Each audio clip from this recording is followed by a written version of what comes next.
Assalamualaikum warahmatullahi wabarakatuh. Bismillah, alhamdulillah, wassalatu wassalamu ala rasulillah wa ala alihi wa sahbihi wa mawalah wa la hawla wa la quwata illa billah, amma ba'd. Saudaraku kaum muslimin wal muslimat yang dimuliakan oleh Allah Subhanahu wa taala, melanjutkan kajian kita metode al-mu'allim. Insyaallah akan sampai kepada episode yang ke-24 membahas tentang khabar. Al-khabaru. Al-khabaru simbol kha diambil dari kata khobar. Maknanya yaitu kalau bahasa Jawa maknanya adalah yaiku. Dalam bahasa Sunda eta. Ini yaitu bahasa Indonesia. Khabar ada dua, yaitu satu khabarun mufradun dan yang kedua khabarun ghairu mufradin. Khobar mufrad adalah khobar yang tunggal, yang tidak disusun menjadi jumlah atau simbol jumlah, yang tidak susun. Kita akan bahas tentang khobar, ya, nahu. Yaitu contohnya lafaz zaitun shaimun. Perhatikan lafaz shaimunnya. Zaitunnya mubtada, dikasih mim. Shaimunnya khobar. Zaitun bermula zait, shaimun yaitu orang yang berpuasa. Inilah disebut khobar mufrad.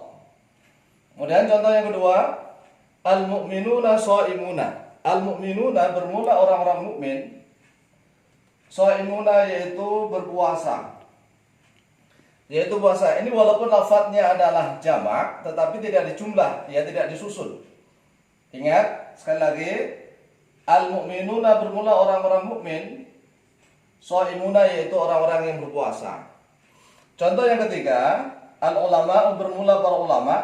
Bermula para ulama ini adalah susunan mudhafun mudhaf ilaih, ya, mudhaf dan mudhafun ilaih. Tetapi tidak berupa jumlah maupun syibhul jumlah, maka disebut tetap khabar mufrad. Al-ulama bermula para ulama warathatul anbiya'i, yaitu pewaris para nabi. Ini khabar. Khabarnya jadi satu ini. Tetapi kalau i'rab nanti khabarnya ini warathatu, ya.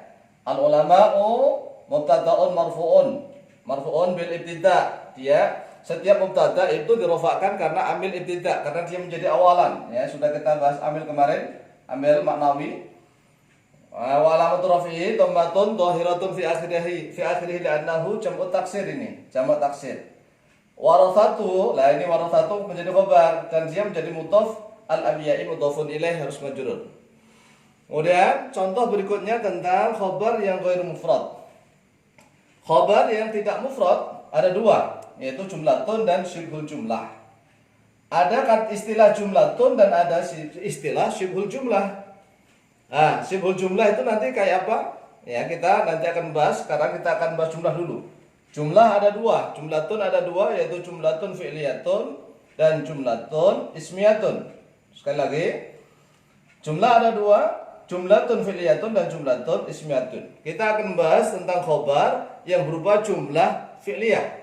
Khobar jumlah fi'liyah. Nahu zaitun bermula zaid, dhahabat yaitu telah pergi, habibatu oleh kekasihnya Zaid. Mana khobarnya ini? Dhahabat ini fi'il, habibatu fa'il. Dhahabat fi'il, habibatu fa'il. Jumlah antara fi'il dengan fa'il menjadi khobarnya Zaid. Sekali lagi, zaitun bermula zaid, dhahabat yaitu telah pergi, habibatuhu oleh kekasihnya dia Zaid. Nah, kadang-kadang kita ngasih rujukan, misalnya ini kita nomor 1, ini dikasih nomor 1, dikasih tanda. Nah, berarti kalau ada tanda begini, hunya kembali pada Zaid. Contoh yang kedua, zaitun bermula zaid, koma ini jumlah, ya, jumlah. Koma ini jumlah karena ini berupa fi'il madhi. Koma di sini ada fa'ilnya, yaitu dhamir mustatirun fi jawazan takdiruhu huwa. Huwa di sini aslinya adalah koma huwa. Aslinya koma plus huwa. Nah ini aslinya.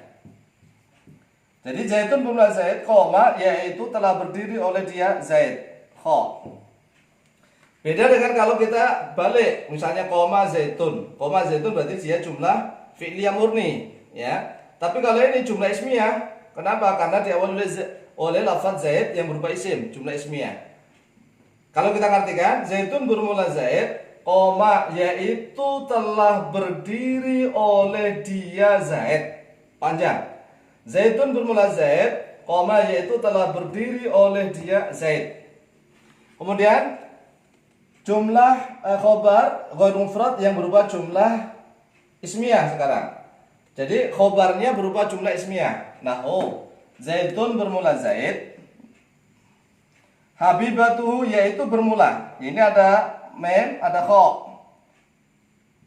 Nah, sebenarnya khobarnya adalah habibatuhu daibatun. Ini khobar, tapi ini khobarnya lafadz habibatuhu. Zaidun bermula Zaid, habibatuhu yaitu bermula kekasihnya dia Zaid. Misalnya kita kasih nomor 2 ini.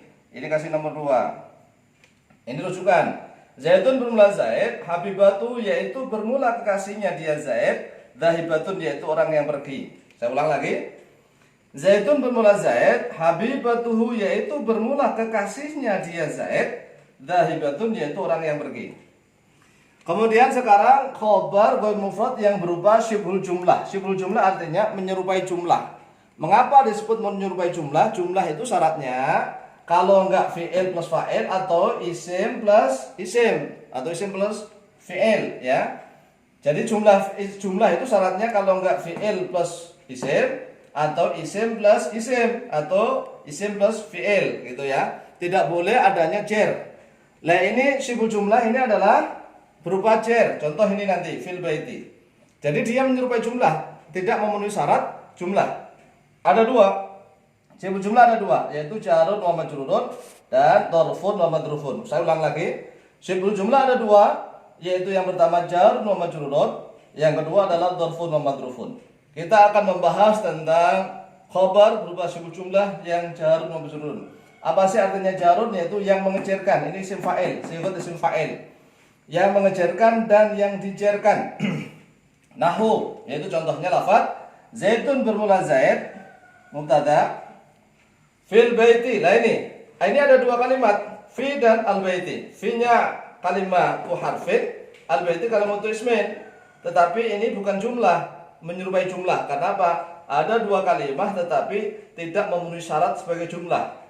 Sekali lagi saya ulang sekarang. Zaidun bermula Zaid fil baiti yaitu tetap di dalam rumah. Ada makna tetap, istaqarra atau kainun, ya. Ingat kalau jar majrur di sini ada makna tetap karena ada muta'alliqnya.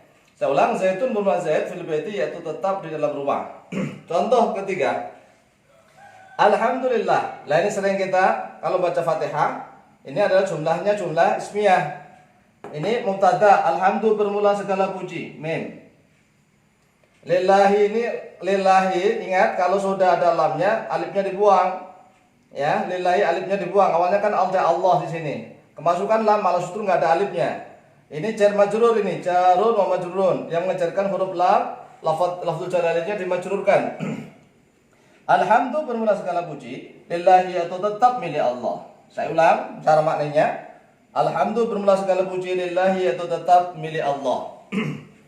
Kemudian salam juga susunannya mubtada dan khobar. Khobarnya berupa khobar syibhul jumlah, yaitu berupa jar majrur. Khobarnya ini. Assalamu bermula keselamatan atau kesejahteraan. Alaikum yaitu tetap atas kalian. Ingat ada makna tetap tadi sama. Ada makna tetap. Alaikum yaitu tetap atas kalian. Kemudian yang terakhir tentang khobar syibhul jumlah yang berupa dzarfun wa madrufun. Dzarf nanti ada 2 ya. Dzarf zaman dan dzarf makan. Nahu. Contohnya yaitu contohnya lafaz al-imamu bermula imam, imam bermula imam. Nah ini adalah dzarf.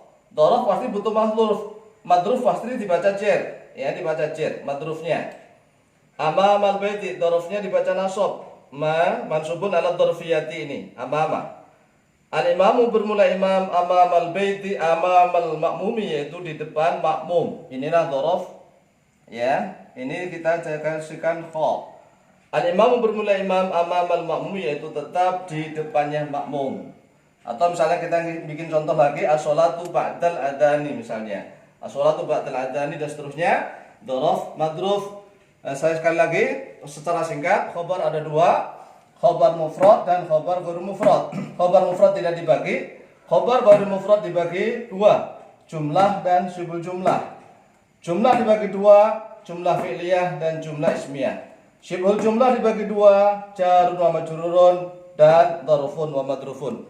Sekian, terima kasih. Mudah-mudahan mudah dipahami, mendapatkan ilmu yang manfaat dan barokah. Amin Allahumma amin. Assalamualaikum warahmatullahi wabarakatuh.